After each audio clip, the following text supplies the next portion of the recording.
Hello students, आज आपण 10th standard जॉमेट्रीचा 7th लेसन मेन्सुरेशनमधील प्रॅक्टिस सेट 7.4 मधील क्वेश्चन नंबर 3 पाहणार आहोत.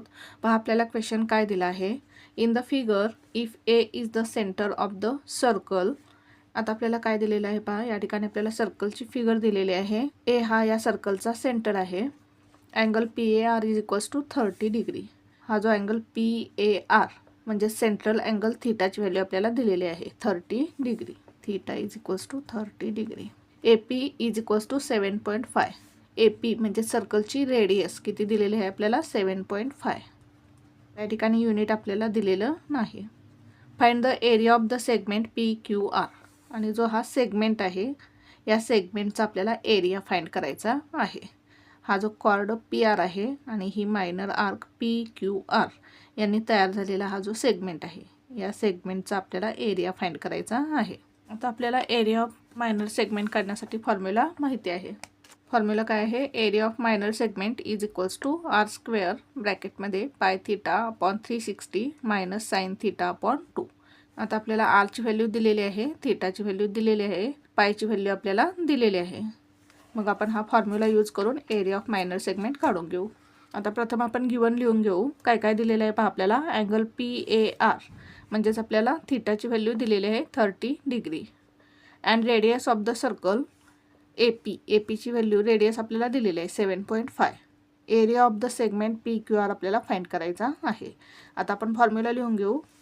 We know that area of segment PQR is equals to, formula काय आहे, आर स्क्वेअर ब्रॅकेटमध्ये pi theta upon 360 minus sine theta upon 2.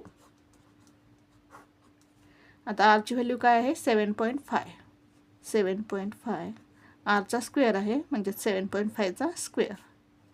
ब्रॅकेटमध्ये पायची value काय दिलेली आहे 3.14 इंटू थीटाची व्हॅल्यू किती आहे 30 degree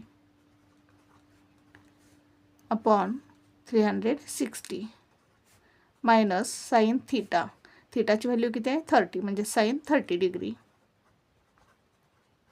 upon 2 bracket complete is equals to. आता 7.5चा आपल्याला स्क्वेअर करायचा आहे. 7.5 इंटू 7.5. 5 5 जार 25 कॅरी ओवर 2. 5 7 जार 35 प्लस 2 37 0. 7 5 जार 35 5 कॅरी ओवर 3. 7 7 जार 49 प्लस 3 52. ॲडिशन करू. 5 7 plus 5 12 2 carry over 1 3 plus 3 6 5 1 2 digit नंतर पॉईंट येईल. म्हणजेच किती मिळालं आपल्याला 56.25. 7.5चा स्क्वेअर काय येईल 56.25. आता हा 0 कॅन्सल होईल. 3 1 जार 3 3 1 जार 3 3 2 जार 6 म्हणजेच काय मिळालं आपल्याला 3.14 अपॉन 12 मायनस साइन 30. आता साइन 30ची व्हॅल्यू काय आहे 1/2 लिहू आपण. आता डिनॉमिनेटरला 2 आहे, तो आहे तसाच लिहू आपण इंटू 2.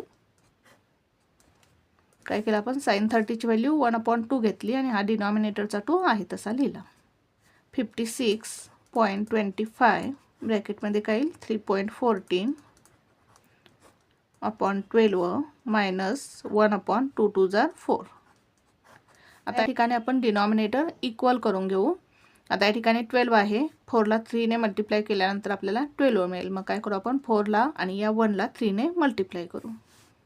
56.25 ब्रॅकेटमध्ये 3.14 अपॉन 12 मायनस, आता आपल्याला डिनॉमिनेटर इक्वल करायचं आहे. मग या 4ला आपण 3ने मल्टिप्लाय करू म्हणजे किती येईल 4 3 जार 12. आता डिनॉमिनेटरला 3ने मल्टिप्लाय केलं तर न्यूमरेटरला पण 3ने मल्टिप्लाय करावं लागेल. म्हणजेच 1 into 3 bracket complete is equals to 56.25 3.14 upon 12 minus 3 1 जार 3 अपॉन 4 3 जार 12 इज इक्वल्स टू 56.25 ब्रॅकेटमध्ये काय येईल 3.14 मायनस 3 अपॉन 12. डिनॉमिनेटर इक्वल आहे, कॉमन घेतला आपण इज इक्वल्स टू 56.25 इंटू आता 3.14 मायनस 3 किती येईल पहा. 3.14 मायनस 3. 3च्या खाली 3 लिहायचा, पॉईंटच्या खाली पॉईंट, पुढे 2 झिरो. 4मधून 0 गेले 4, 1मधून 0 गेला 1, पॉईंट 3 मायनस 3 0, म्हणजेच किती येईल 0.14. 0.14 अपॉन 12. या ठिकाणी आपण भाग घालू. 2 6 जार 12, 2 7 जार 14. या ठिकाणी काय येईल 0.07 येईल. 2 डिजिट नंतर पॉईंट येईल. मग आता आपण काय करू, 56.25ला 0.07 ने मल्टिप्लाय करू. 56.25 into 0.07.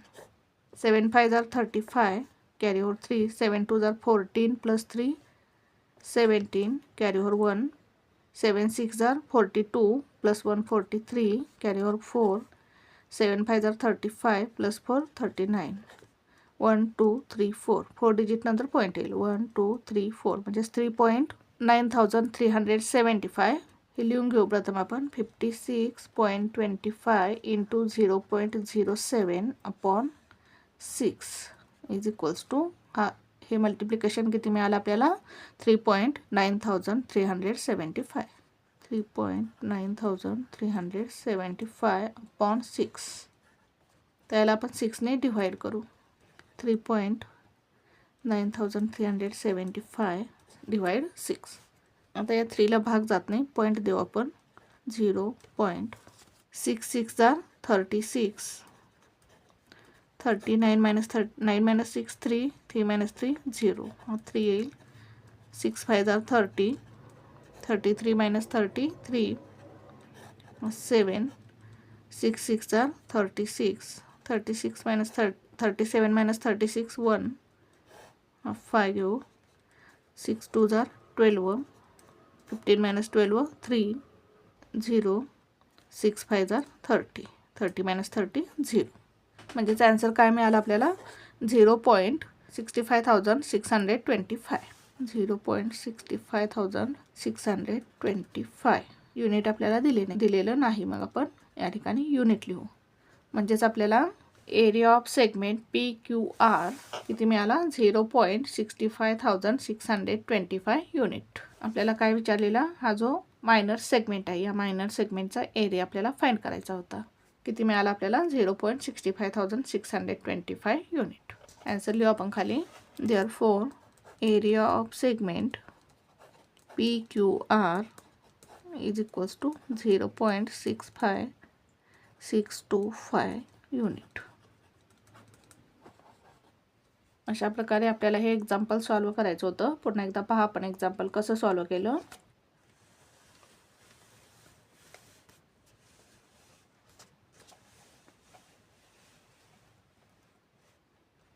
Thank you for watching this video. जर तुम्हाला व्हिडिओ आवडला असेल तर व्हिडिओला लाईक करा, कमेंट करा, शेअर करा आणि चॅनलला सबस्क्राईब करा.